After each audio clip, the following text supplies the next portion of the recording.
Hello friends, आज के इस वीडियो में हम यूटीआई के न्यू पोर्टल से माइनर का पैन कार्ड यानी कि जिसकी उम्र 0 से 17 वर्ष की है उनका पैन कार्ड हम कैसे बनाएंगे इस पर बात करेंगे। और जो फॉर्म हमारा प्रिंट होगा उस पर सिग्नेचर किसके लगाने हैं और कौन कौन सी डॉक्यूमेंट्स हमें साथ लगाने हैं उस पर भी हम बात करेंगे। तो फ्रेंड्स बने रहें वीडियो के साथ। मैं हूं अजय राठौर और आप देख रहे हैं यूट्यूब चैनल सॉल्यूशन कीज। तो फ्रेंड्स पोर्टल पर जब हम पैन ऑनलाइन की सर्विस को ऑन करते हैं तो वहां पर हमें 3 ऑप्शंस अभी पैन कार्ड की नजर आ रही हैं। एक पुरानी वाली जो सर्विस थी वो हमें दिखाई दे रही है और उसके साथ हमें 2 ऑप्शंस और नजर आ रही हैं, पैन कार्ड ई-केवाईसी सर्विस और ई पैन कार्ड सर्विस। तो ये दोनों सर्विसेज अभी लाइव नहीं हुई हैं, बहुत जल्दी ये लाइव हो जाएंगी।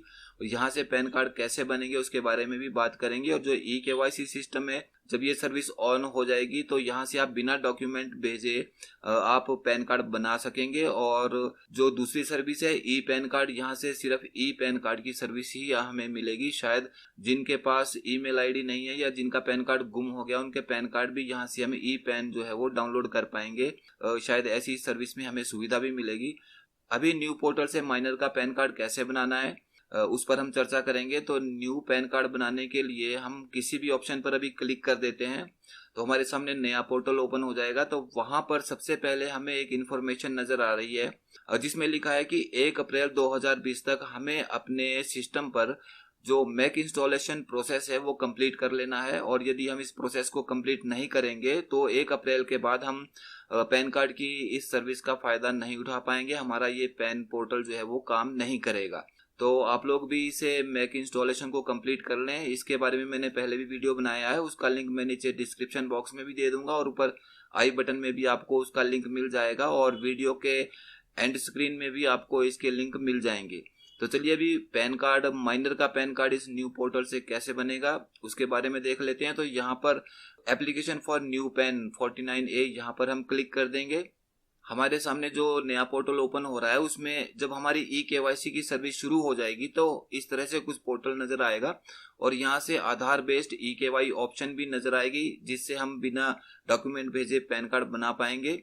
और सबसे पहले हमें फिजिकल मोड के लिए जो इंस्ट्रक्शंस दी गई हैं वो सारी यहाँ पर दी गई है कि यदि हमारा फॉर्म रिजेक्ट हो जाता है तो उसकी पेमेंट हमें रिफंड होगी, कैसे रिफंड होगी वगैरह बहुत कुछ है, ये आप पढ़ लीजिए। और यहाँ पर 12 नंबर कॉलम में आप इसको बड़े ध्यान से देख लें, यहाँ लिखा है जो पैन कार्ड हमने बनाया है वो हमें सेम डे में ही अपलोड करना है। यदि हम उसी दिन वो डॉक्यूमेंट अपलोड नहीं करते हैं एप्लीकेशन फॉर्म को तो वो हमें एक ऑब्जेक्शन लिस्ट की ऑप्शन यहाँ मिलेगी, उस वहां पर वो शो होगा और फिर वहां से वो डॉक्यूमेंट हमारे अपलोड होंगे। तो ये अभी ऑब्जेक्शन लिस्ट हमारे सामने नहीं आ रही है, इन फ्यूचर में ये हमें यहाँ भी दिखाई देगी। तो चलिए अभी इसे ओके कर लेते हैं। और minor pan card physical mode से ही अप्लाई होगा तो सबसे पहले यहाँ इंडिविजुअल और बोथ फिजिकल पैन और ई पैन पर क्लिक करके ओके कर देंगे।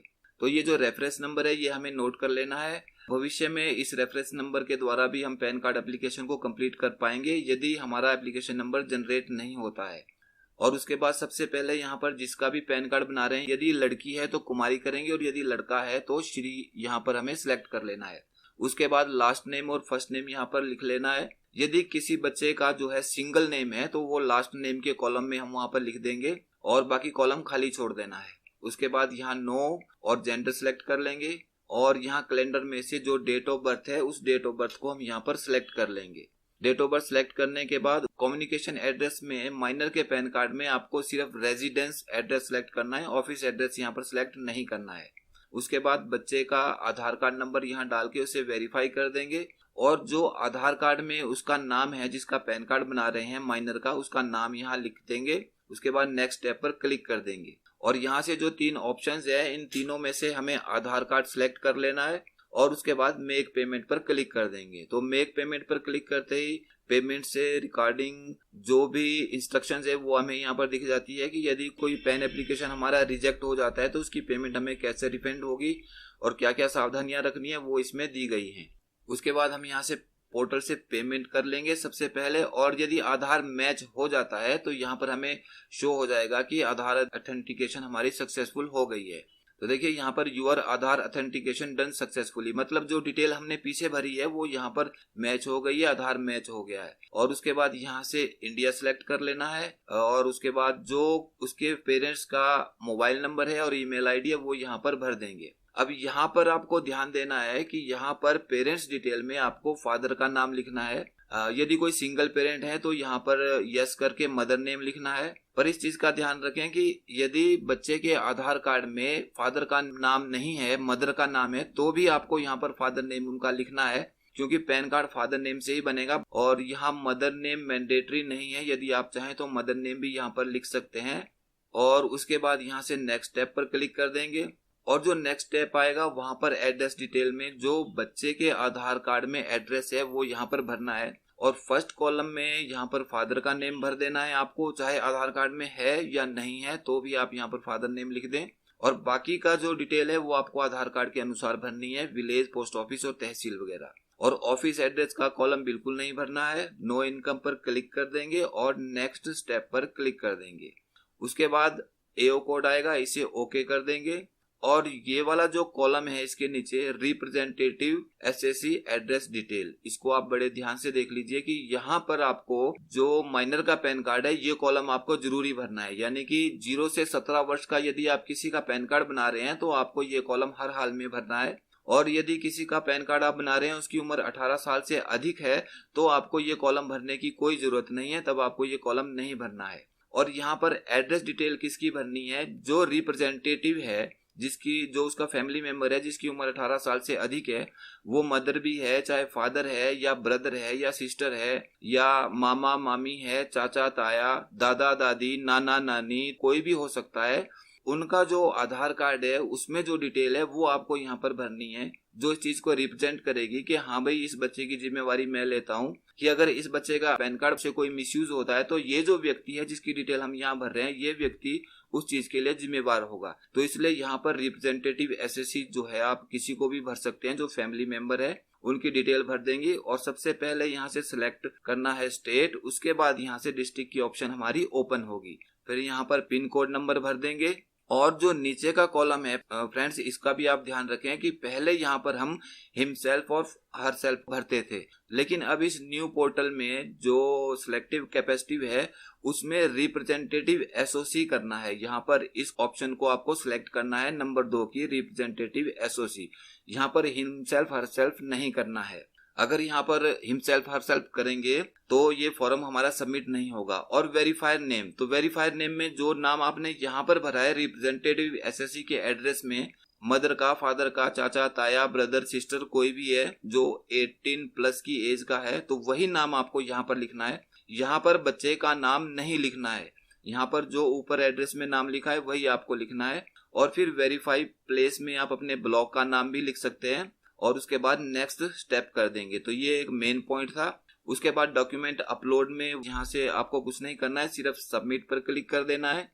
और उसके बाद हमारे पास जो रिसीट आ जाएगी, इस रिसीट का प्रिंट निकाल के हम कस्टमर को दे सकते हैं। और रिसीट के नीचे डाउनलोड पीडीएफ फॉर्म की ऑप्शन है, यहाँ पर क्लिक कर देंगे तो फॉर्म हमारा डाउनलोड हो जाएगा। कभी कभी ये ऑप्शन हमारे पास नहीं आती है, एरर आ जाता है इसमें, तो एक्नॉलेजमेंट रिसीट से आप दोबारा इसे निकाल सकते हैं एप्लीकेशन नंबर से। और वो एप्लीकेशन नंबर अपलोड फॉर्म की जो ऑप्शन है वहां पर हमें मिल जाता है। अब ये जो फॉर्म है, ये फॉर्म भरने के बाद इस पर आपको बच्चे की फोटो लगा देनी है और उस पर सिग्नेचर। तो सिग्नेचर किसके करवाने हैं? जो रिप्रेजेंटेटिव एसएससी है जिसकी आपने डिटेल 14 नंबर कॉलम में भरी है, उनके सिग्नेचर आपको यहाँ पर करवाने हैं। यदि बच्चा 17 साल का है और वो खुद सिग्नेचर कर सकता है तो भी आपको बच्चे के सिग्नेचर यहाँ पर नहीं करवाने हैं। अब हमने फोटो वगैरह लगा दी है और अब हम आपको डॉक्यूमेंट अपलोड करके दिखा देते हैं और किस तरह से सिग्नेचर करवाने हैं वो भी आपको हम यहाँ दिखा देते हैं। अपलोड डॉक्यूमेंट पर हम यहाँ क्लिक करेंगे तो हमारे सामने जो डॉक्यूमेंट अपलोड करने को है वो ऑप्शन ओपन हो जाएगी। तो यहाँ पर 2 नंबर पर आप देख सकते हैं ईशानी ठाकुर, जो हमने अभी अभी एप्लीकेशन फॉर्म भरा है। और तो उसके सामने अपलोड पर क्लिक कर देंगे और यहाँ चूज फाइल से फॉर्म जहां भी हमने सेव किया है वो ऑप्शन, वहां से फोल्डर को अब हम ओपन कर लेंगे। तो ये फॉर्म मैं पहले आपको दिखा देता हूँ। इस तरह से ये फॉर्म हमारा ओपन हो गया। देखिए यहाँ पर फोटो लग गई बच्चे की और जो फोटोग्राफ के नीचे सिग्नेचर है वो सिग्नेचर आपको जो रिप्रेजेंटेटिव एसएससी है को ये जो 14 नंबर कॉलम में आपने यहाँ पर जिसका भी नाम भरा है उनके सिग्नेचर करवाने हैं। यदि आप बच्चे के सिग्नेचर करवाते हैं तो आपका पैन कार्ड ऑब्जेक्शन में आ सकता है, इस पर ऑब्जेक्शन लग सकता है, ये आपको ध्यान रखना है। और जो यहाँ डिटेल आपने दी हुई है सिग्नेचर आपको यहाँ पर उन्हीं के करवाने हैं। तो ये माइनर के पैन कार्ड में आपको ये खास तौर से ध्यान रखना है और ये डिटेल उनके आधार कार्ड से मैच होनी चाहिए और ये आधार कार्ड भी आपको साथ में अटैच करना है। तो यहाँ लास्ट में भी रिप्रेजेंटेटिव एसओसी के सिग्नेचर होंगे और ये बच्चे का आधार कार्ड है, इस पर भी उनके सिग्नेचर होंगे और उनका अपना आधार कार्ड उस पर भी उनके सिग्नेचर करने हैं और ये जो डॉक्यूमेंट एक साथ मर्ज करके फिर अपलोड करने हैं। फिर अपलोड होने के बाद ये पैन कार्ड आपका सक्सेसफुली सबमिट हो जाता है और 10-11 दिन में ये ईमेल पर आ जाता है और 25 से 30 दिन में बाई पोस्ट भी ये मिल जाता है। तो फ्रेंड्स, माइनर के पैन कार्ड में यदि आपको कोई भी प्रॉब्लम हो, कोई भी आपको क्वेश्चन हो, तो उसे आप पूछ सकते हैं कमेंट बॉक्स में। तो उसके बाद इस तरह की ऑप्शन आएगी, upload document for application number such and such. तो मतलब ये हमारा फॉर्म सक्सेसफुली सबमिट हो गया है। तो फ्रेंड्स, आज की वीडियो में बस इतना ही। फिर मिलते हैं एक नए वीडियो के साथ। धन्यवाद। आपका दिन शुभ हो।